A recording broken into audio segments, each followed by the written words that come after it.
नमस्कार दोस्तों, आपके अपने चैनल हमारे संस्कार में आपका बहुत बहुत स्वागत है। आज हम आपके लिए लेकर आए हैं शरद पूर्णिमा की पूजा विधि के बारे में जानकारी। लेकिन उससे पहले अगर आप हमारे चैनल पर नए हैं और अभी तक आपने चैनल को सब्सक्राइब नहीं किया है तो आप सभी से निवेदन है कि प्लीज़ हमारे चैनल को सब्सक्राइब करें, वीडियो को लाइक करें, ज़्यादा से ज़्यादा शेयर करें ताकि ये जानकारियाँ और लोगों तक भी पहुँच सके, उन्हें भी इसका लाभ प्राप्त हो सके। बेल आइकन को दबाना ना भूलें ताकि हमारी आगे आने वाली हर वीडियो की जानकारी आपको नोटिफिकेशन के जरिए मिल जाया करे। कमेंट्स बॉक्स में अपनी राय के साथ साथ ओम नमो भगवते वासुदेवाय नमः, जय श्री कृष्ण, हर हर महादेव लिखना ना भूलें। पूर्णिमा का नाम सुनते ही शुभता का एहसास होता है, लेकिन उनमें से भी कुछ खास पूर्णिमा ऐसी होती हैं जिन्हें अत्यंत शुभ और लाभदायक माना जाता है। उनका महत्व भी ज़्यादा होता है और उन्हीं पूर्णिमाओं में से एक है आश्विन महीने में आने वाली शुक्ल पक्ष की शरद पूर्णिमा। सुख समृद्धि और धनदायक पूर्णिमा मानी जाती है। शरद पूर्णिमा के दिन आकाश से अमृत की वर्षा होती है, ऐसा मान्यता है। अगर आप इस दिन विधि विधान से पूजा अर्चना करें तो माँ लक्ष्मी जी की विशेष कृपा आप पर बरसती रहती है। इस बार पूर्णिमा की तिथि प्रारंभ होगी 16 अक्टूबर बुधवार की रात को 8:41 से और समाप्त होगी 17 अक्टूबर गुरुवार की शाम को 4:56 पर। पूर्णिमा तिथि क्योंकि बुधवार को रात से प्रारंभ हो रही है, इसीलिए पूर्णिमा का व्रत 16 अक्टूबर को नहीं रखा जाएगा और पूर्णिमा का व्रत या स्नान दान आप 17 अक्टूबर गुरुवार के दिन कर पाएंगे। कार्तिक स्नान भी इस बार 17 अक्टूबर गुरुवार के दिन से ही शुरू हो रहा है। अब सवाल पैदा होता है कि खीर बनाकर किस दिन रखी जाए। इसके बारे में आपके मन में असमंजस होगा, तो चलिए हम आपकी उस उलझन को दूर कर देते हैं। 16 अक्टूबर को रात भर पूर्णिमा तिथि विद्यमान रहेगी। ऐसे में जो खीर बनाकर रखी जाती है उसे आप 16 अक्टूबर को रख सकते हैं और इसके अलावा आप 17 अक्टूबर की रात को भी चंद्रमा की रोशनी में खीर बनाकर रख सकते हैं। लेकिन उस दिन आपको बहुत कम समय मिलेगा क्योंकि 17 अक्टूबर को पूर्णिमा की तिथि चंद्रोदय से पहले ही समाप्त हो जाएगी। ऐसे में जो आपके मन में उलझन बनी हुई है कि 17 तारीख को चंद्रमा की रोशनी में खीर रखें या ना रखें, तो आप बिल्कुल रख सकते हैं। लेकिन 16 अक्टूबर की रात को यदि आप खीर बनाकर रखते हैं और उसका प्रसाद के रूप में अगले दिन सेवन करते हैं, यानी कि जिस दिन आप व्रत रखेंगे व्रत वाले दिन सेवन करते हैं, तो उससे आपको विशेष लाभ होगा। जो लोग पूर्णिमा का व्रत रखते हैं ऐसे में उनके लिए भी एक प्रश्न यह उठ रहा होगा, अगर व्रत रखते हैं तो फिर पूर्णिमा के दिन आप एक दिन पहले बनाई हुई खीर का सेवन कैसे कर सकते हैं, क्योंकि वो तो बासी हो जाएगी। किसी भी व्रत में अन्न ग्रहण नहीं किया जाता। ऐसे में आप शरद पूर्णिमा की रात को मखाने की, लौकी की या किसी अन्य ड्राई फ्रूट्स की खीर बनाकर रख सकते हैं। इसके अलावा दूध या दूध से बनी मिठाई भी आप रख सकते हैं, दही भी रख सकते हैं, जिसका सेवन आप अगले दिन पूर्णिमा के व्रत में निसंकोच होकर पूजा करने के बाद प्रसाद के रूप में कर सकते हैं। इसके लिए आप गाय का कच्चा दूध लें और शरद पूर्णिमा की रात को उसकी खीर बनाएं। जब खीर बन जाए तो उसे ठंडी कर लें और उसे इस तरह से छत पर या बालकनी में या जहाँ पर भी आपके यहाँ चंद्रमा की रोशनी सीधी पड़ती हो उस जगह पर अच्छे से उसे रख दें, क्योंकि कई बार क्या होता है कि बिल्ली आकर सारी खीर को ख़राब कर देती है। इसीलिए उस अपनी सुविधा के अनुसार आप उसे कहाँ रखेंगे ये तो आपको ही देखना पड़ेगा। संभव हो तो घर में चांदी या स्टील के बर्तन में आप उस खीर को रखें। स्टील के बर्तन में अगर आप खीर रख रहे हैं तो उसमें आपको चांदी की चम्मच या कोई अंगूठी जो कि साफ़ की हुई हो या फिर चांदी का ऐसा सिक्का जिसमें कि मैल ना जमा हुआ हो वो भी डाल कर रख सकते हैं। इसके बाद चांद की रोशनी में रखी हुई उस चावल की खीर को आप अगले दिन सेवन कर सकते हैं। रात भर रखना संभव ना हो तो आप आधा या 1 घंटा भी चंद्रमा की रोशनी में इस खीर को रख सकते हैं, फिर उठाकर अंदर रख सकते हैं। चंद्रमा की रोशनी में रखी हुई इस खीर को ग्रहण करने से ऐसे ऐसे रोगों का भी निदान हो जाता है जिन्हें कि सब डॉक्टर हकीम जवाब दे चुके होते हैं। शरद पूर्णिमा की रात को जो आकाश से अमृत बरसता है, यानी कि चांद की रोशनी में जो अमृत विद्यमान रहता है, उसमें रखी हुई इस खीर को खाने से कुछ ही दिनों में उन सभी रोगों से मुक्ति मिल जाती है।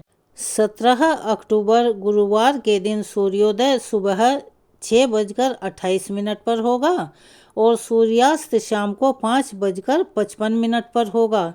ब्रह्म मुहूर्त सुबह 4:52 से 5:40 तक रहेगा।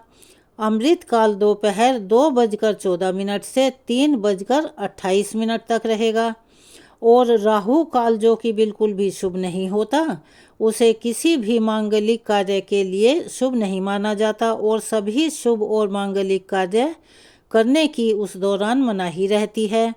राहु काल दोपहर 1:30 से 3 बजे तक रहेगा।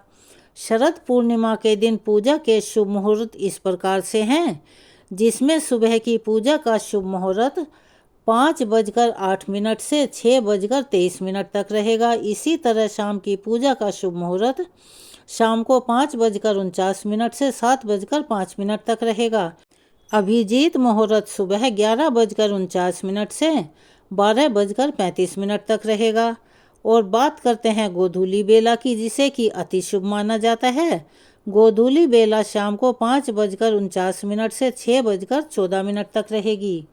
इस दिन चांद के उदय होने का समय होगा शाम को 5:52 पर। तो शरद पूर्णिमा के दिन आप चंद्र देवता की पूजा इस समय कर सकते हैं और इसके बाद आप अपने व्रत का पालन कर सकते हैं, अर्थात अपना व्रत खोल सकते हैं। चलिए अब जानते हैं शरद पूर्णिमा के दिन आपको पूजा किस प्रकार से करनी है, जो कि हमारी इस वीडियो का मेन मकसद है। शरद पूर्णिमा के दिन प्रातःकाल स्नान करें। स्नान यदि हो सके तो पवित्र नदी के जल से करें या फिर घर पर ही आप नहाने के पानी में गंगा जल मिलाकर उससे स्नान कर सकते हैं। सभी पवित्र नदियों का ध्यान करके स्नान करें। इसके बाद अपने घर के मंदिर की साफ सफाई करें। एक चौकी लें, उसके ऊपर सफ़ेद या पीले रंग का वस्त्र बिछाएं। पूजा करने के लिए किसी भी मिट्टी या धातु के कलश में जल भर लें, उसी चौकी पर स्थापित करें। कलश पर आम के पत्ते रखें, उसके ऊपर नारियल रखें। यदि नारियल ना हो तो आप कलश के ऊपर दीप जलाकर भी रख सकते हैं। अब कलश के पास ही आप चंद्रमा की प्रतिमा या तस्वीर रखें। यदि वह आपके पास नहीं है, ना प्रतिमा है ना तस्वीर है, तो आप बिना टूटे चावल यानी अक्षत से भी चंद्रमा की आकृति बना सकते हैं। अब अक्षत का आसन देकर सर्वप्रथम विघ्नहर्ता भगवान गणेश जी की और फिर माता लक्ष्मी जी की प्रतिमा या तस्वीर स्थापित करें, क्योंकि शरद पूर्णिमा की रात को माँ लक्ष्मी जी धरती पर विचरण करती हैं, ऐसा हमारे वेद शास्त्रों में वर्णित है। ऐसे में आज के दिन माँ लक्ष्मी जी की और साथ ही साथ भगवान कृष्ण की भी पूजा की जाती है, क्योंकि शरद पूर्णिमा की रात को ही भगवान श्री कृष्ण ने गोपियों के संग महारास रचाया था। इसीलिए आज के दिन आप सच्चे मन से भगवान श्री कृष्ण या भगवान श्री कृष्ण के बाल स्वरूप का भी पूजन कर सकते हैं। जिन्होंने घर में लड्डू गोपाल रखे हुए हैं, उनका भी पूजन किया जा सकता है। महालक्ष्मी जी के मंत्रों का उच्चारण करें, जैसे ओम श्री महालक्ष्मये नमः, और इस तरह से धूप दीप जलाकर सभी देवताओं का पूजन करें। व्रत की कथा पढ़ें, सुनें और दूसरों को सुनाएं। कथा सुनने के बाद जैसा कि आरती करना अनिवार्य होता है, अंत में कपूर जलाकर आरती करें और भगवान से क्षमा याचना करें। भोग अंत में लगाया जाता है। सुबह की पूजा में आप दूध से बनी मिठाइयों का या फिर मौसमी फलों का पंचामृत का भोग लगा सकते हैं। जिन्होंने भगवान सत्यनारायण का व्रत रखा हो या कथा पढ़ते या सुनते हों, उन्हें दोपहर को अभिजीत मुहूर्त के समय कथा पढ़नी या सुननी चाहिए, जो कि अत्यंत पुण्यदायी मानी जाती है। फिर शाम को चांद उदय होने से पहले ही एक बार फिर से स्नान करके साफ स्वच्छ वस्त्र धारण करें। अगर स्नान करना संभव ना हो तो आप हाथ मुंह धोकर गंगा जल का छींटा भी ले सकते हैं। शाम की पूजा की तैयारी करें। शाम के समय भी आपको उसी विधि विधान से पूजा करनी होती है जैसा कि आपने सुबह किया था। शाम को स्नान करने के बाद आप खीर बनाएं। खीर आप गुड़ की या गाय के कच्चे दूध से बना सकते हैं। इसके अलावा आप उसमें ड्राई फ्रूट्स की या लौकी की या मखाने की खीर भी बना सकते हैं, क्योंकि शाम की पूजा में चंद्र देवता की भी पूजा की जाती है। इसीलिए एक लोटे में जल भर कर रखें और एक गिलास में गेहूं भर कर रखें। चंद्रमा को अर्घ्य देने वाले जल के लोटे में शक्कर, बतासा, सफ़ेद पुष्प डालें और सबसे पहले आप यदि हो सके तो इस समय भी व्रत की कथा पढ़ें। सुने।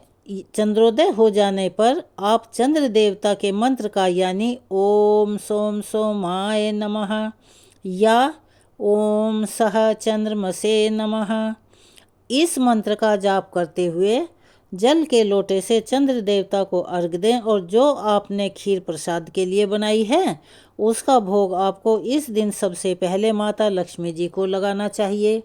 और उसके बाद चंद्र देवता की पूजा करते समय चंद्र देवता को भी भोग के रूप में अर्पित करें। पूजा करते समय मंदिर में कुछ दक्षिणा, फल या मिठाई रखें, जिसका दान आप या तो पूर्णिमा के दिन या फिर अगले दिन दे सकते हैं। इस प्रकार चंद्र देवता की पूजा करने के बाद आप फलाहार ग्रहण करके अपना उपवास खोल सकते हैं।